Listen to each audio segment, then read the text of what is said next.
देश के कई ऐसे हिस्से हैं जो बढ़ते तापमान से झुलस रहे हैं, जल रहे हैं और समझ में नहीं आ रहा कि गर्मी अचानक से इतनी ज्यादा बढ़ कैसे गई। पिछले सभी रिकॉर्ड तोड़ते हुए पूरे देश में गर्मी का कहर जारी है। दिल्ली से यूपी तक जानलेवा गर्मी का सितम ऐसा है कि फिर अब कई ऐसे इलाके हैं जहां टेम्परेचर बहुत ज्यादा बढ़ जाता है और 171 लोगों की मौत अकेले उत्तर प्रदेश में अब तक गर्मी से हो गई है। दिल्ली एनसीआर में 50 लोगों की जान अब तक जा चुकी है। राजधानी में 310 ऐसे मरीज हैं जो कि भर्ती कराए गए हैं। गर्मी के बाद झुलसाने वाली गर्मी अब और ज्यादा जानलेवा बन गई है। भीषण गर्मी से उबल रहे हैं पहाड़ भी।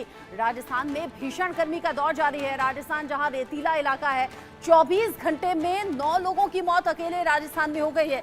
आप समझिए कि गर्मी इतनी ज्यादा कि लू के थपेड़े लग रहे हैं। बढ़ता टेम्परेचर लोगों को बीमार कर रहा है, जिसका नतीजा यह है कि अस्पताल में लोगों की भीड़ बहुत ज्यादा बढ़ गई है और जो लोग लू की चपेट में आ रहे हैं, तबियत बिगड़ती है, अस्पताल पहुंचते हैं या फिर अस्पताल पहुंचने से पहले ही जान गंवा रहे हैं। और ये जो मौत का आंकड़ा है, ये डरा भी रहा है, बता भी रहा है कि चाहे मैदानी इलाके हो या फिर पहाड़ी इलाके हो, वहां पर मौसम ने अपना रुख बदल दिया है। और इस बदले हुए मौसम में, यानी कि इस बढ़ी हुई गर्मी में, लोगों को समझ में नहीं आ रहा कि हो क्या रहा है। जगह जगह आग लगने की घटनाएं बढ़ रही हैं, शॉर्ट सर्किट हो रहे हैं, लोग एसी ऑन करते हैं, एसी में ब्लास्ट हो रहे हैं। लोगों को समझ में नहीं आ रहा कि आखिर ये कौन सी गर्मी है जो हमें परेशान किए हुए है, साथ ही साथ डरा भी रही है। मौत का आंकड़ा बढ़ जाना, बीमार लोगों की संख्या बढ़ जाना और आग लगने की घटनाएं भी बहुत ज्यादा बढ़ जाना। लोग डरे हुए हैं, घबराए हुए हैं। उत्तर प्रदेश में प्रचंड गर्मी कैसे परेशान कर रही है, अलग अलग शहरों का टेम्परेचर हम आपको टीवी स्क्रीन पर दिखा रहे हैं। इसमें टेम्परेचर को देखकर किस तरीके से अब मौत के आंकड़े भी सामने आ रहे हैं वो आप देखिए। यूपी में जानलेवा बन गई है गर्मी और कहां कहां ये मौत का आंकड़ा बढ़ा है वो टीवी स्क्रीन पर आप देखिए। ये जो जानलेवा गर्मी है, इसकी वजह से ही अलग अलग शहर जहां पर इतने लोगों की मौत हो गई है। कानपुर में 22, गाजियाबाद में 20, नोएडा में 14, बलिया में 12, गाजीपुर में 7 और चंदौली में 7। ये सभी वो आंकड़े अलग अलग शहरों के हैं उत्तर प्रदेश से जहां पर गर्मी से लोगों की मौत हो गई है। मिर्जापुर में 15, वाराणसी में 18, गाजियाबाद में 20, कानपुर में 22। ये जो मौत का आंकड़ा है, अकेले उत्तर प्रदेश से सामने नहीं आया है। देश के अलग अलग हिस्सों से गर्मी को लेकर लोग इसी तरह की परेशानी झेल रहे हैं और इस तरह की परेशानी से बचने का इंतजाम लोगों के पास है भी नहीं, क्योंकि जो इंतजाम है वो नाकाफी साबित हो रहे हैं और ऊपर से इलेक्ट्रिसिटी जो कट हो रही है, जो पावर कट है, वो भी लोगों को परेशान कर रहा है। जयपुर से, चूंकि राजस्थान में बहुत ज्यादा गर्मी है, यूं भी राजस्थान गर्मियों में गर्म रहता है। जयपुर से विष्णु शर्मा मेरे साथ में जुड़ गए हैं, दिल्ली से आरजू सेठ मेरे साथ में है और नोएडा से महेंद्र माही थोड़ी देर में मेरे साथ में जुड़ेंगे। विष्णु, पहले मैं आपका रुख कर रही हूँ। राजस्थान जहां पर टेम्परेचर बढ़ा रहता है, रेतीली जमीन है, जयपुर में अभी टेम्परेचर क्या है, राजस्थान में ओवरऑल टेम्परेचर क्या कहता है, और जो मौत का आंकड़ा है, अगर राजस्थान में 24 घंटे में 9 लोगों की जान गई है तो अब तक तो ये आंकड़ा बहुत ज्यादा बढ़ चुका होगा। देखिए, राजस्थान में अगर मौतों की बात करें तो अब तक सैकड़ा पार कर चुका है, क्योंकि लगातार जिस तरह से भीषण गर्मी राजस्थान में पड़ रही है, लोग अपनी जान गंवा रहे हैं। कल 9 लोगों की जान गई थी और तमाम जो लोग हैं वो हीट वेव से अपनी जान गंवा रहे हैं। साथ ही साथ टेम्परेचर की बात करें तो अभी सुबह के 9:15 बजे हुए हैं और अभी भी टेम्परेचर 35 डिग्री प्लस है और दिन में ये आंकड़ा है वो 45 से 48 तक पहुंच जाता है। राजस्थान के जो अलग अलग शहर हैं वहां पर टेम्परेचर लगातार बढ़ता हुआ जा रहा है। मौसम विभाग की ओर से कहा गया है कि आज कई जिलों में हल्की बारिश हो सकती है, लेकिन अभी तक जिस तरह से मौसम राजस्थान की राजधानी जयपुर में हो रहा है, उस लगता नहीं है कि बारिश की संभावना है। राजस्थान के अलग अलग जिलों के लिए मौसम विभाग ने अलर्ट जारी किया हुआ है। लगातार लोग अपनी जान गंवा रहे हैं। मौसम विभाग सहित तमाम जो विभाग है, चिकित्सा विभाग, वो भी अलर्ट मोड पर, उनको भी अलर्ट मोड पर रखा गया है। लेकिन बावजूद इसके इस गर्मी के सितम से बचने के लिए लोग परेशान हो रहे हैं, क्योंकि जो विष्णु, तस्वीरों में जो दिख रहा है, आप पेड़ के पास में खड़े हुए हैं, पत्तियां थोड़ी सी हिल रही हैं, क्या ये हवा चल रही है, क्या बारिश की कोई भी संभावना है? तस्वीरें अगर आप दिखा पाए।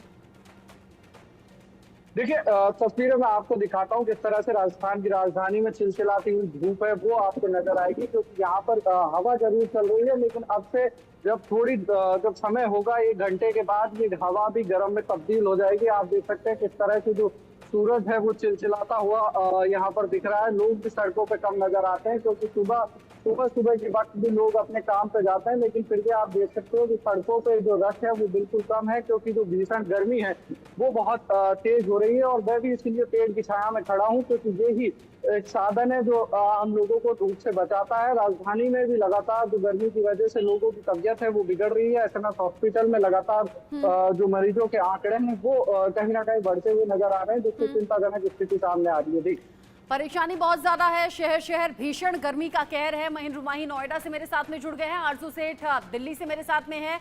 महेंद्र रुमाही, नोएडा में अभी मौसम कैसा है? मैं आरजू का रुख करूंगी, क्योंकि दिल्ली में तो बहुत हल्की सी बूंदाबांदी सुबह में देखी गई है। नोएडा के बारे में पहले आप बता दें।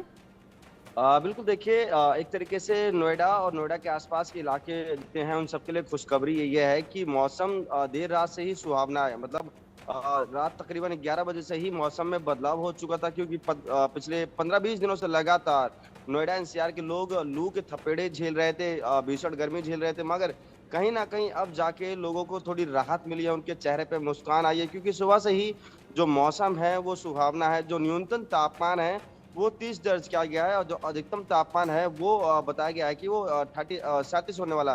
तो कहीं ना कहीं मौसम बहुत ज्यादा सुहावना हो चुका है। लगातार जो हवा है वो चल रही है। नोएडा के अगर बात करें कुछ हिस्सों में हल्की बूंदाबांदी आई, चाहे अब ग्रेटर नोएडा की बात करें या दादर की बात करें, जिसके कारण मौसम लगातार लोगों ने अभी करवट राहत बदल की रहा है। सांस यानी ली कि है। कुल मिलाकर दिल्ली एनसीआर के लोगों के लिए अच्छी खबर है। आरजू, दिल्ली में अभी मौसम कैसा है? मैं देख रही हूँ हवा तो चल रही है, आपके बाल भी उड़ रहे हैं।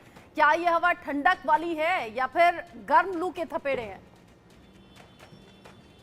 और फिलहाल हम मौजूद है चाणक्यपुरी इलाके में, और यहाँ आप तस्वीरें देख सकते हैं कि किस तरीके से एक टैंकर जब आता है तो यहाँ बड़ी राहत जो है वो दिल्ली वालों को मिली है। लेकिन अगर अभी की बात करें तो लगभग 9:30 बज रहा है और तेज धूप जो है वो आसमान में खिल आई है। इसी के साथ ही आपको बताएं तापमान भी धीरे धीरे ऊपर चढ़ रहा है, लेकिन कल जो हल्की बूंदाबांदी हुई है उससे जरूर जो हवा है उसमें ठंडक महसूस की जा रही है।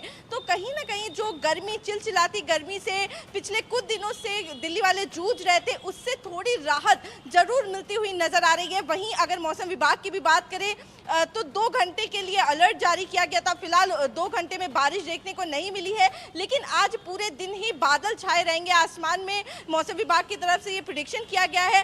तो देखने वाली बात होगी क्या जिस तरीके से प्रेडिक्शन किया गया है उससे दिल्ली वालों को राहत मिलेगी, क्योंकि हवा में जरूर ठंडक देखने को मिल रही है। लेकिन जिस तरीके से पिछले दिनों में हीट वेव का प्रकोप दिल्ली में देखने को मिला है, दिल्ली एनसीआर में 100 से ज्यादा मौतें जो है वो गर्मी से हो गई हैं। तो वाकई में एक बड़ी समस्या गर्मी जो है वो बन चुका है, क्योंकि गर्मी के साथ साथ पानी की भी समस्या से लोग जूझ रहे हैं, लाइट की समस्या से भी लोग जूझ रहे हैं। बता रहे हैं कि उनके यहाँ बिजली नहीं आ रही है, तार लोग काट के ले जाते हैं। तो जिस तरीके से बिजली की मार के साथ साथ पानी की मार हो, गर्मी की मार हो, हर किसी से जो दिल्ली वाले इस वक्त जूझ रहे हैं और एक ही मांग कर रहे हैं कि जल्द से जल्द अगर मौसम में बदलाव होगा तो उनकी और समस्या जो है वो भी कहीं ना कहीं कम हो जाएंगी, परेशानी कम हो जाए ऐसी लोगों को उम्मीद है। हालांकि जब थोड़ी सी बारिश होकर रुक जाए तो ह्यूमिडिटी बहुत ज्यादा बढ़ जाती है। अब लोग यही उम्मीद कर रहे हैं कि मौसम बदला है, हवा चल रही है तो बारिश थोड़ा ठीक से हो जाए। विष्णु, महेंद्र रुमाही, आरजू सेठ, बहुत शुक्रिया आप सभी का मेरे साथ में जुड़ने के लिए और गर्मी और मौसम का अपडेट हमारे दर्शकों तक पहुंचाने के लिए।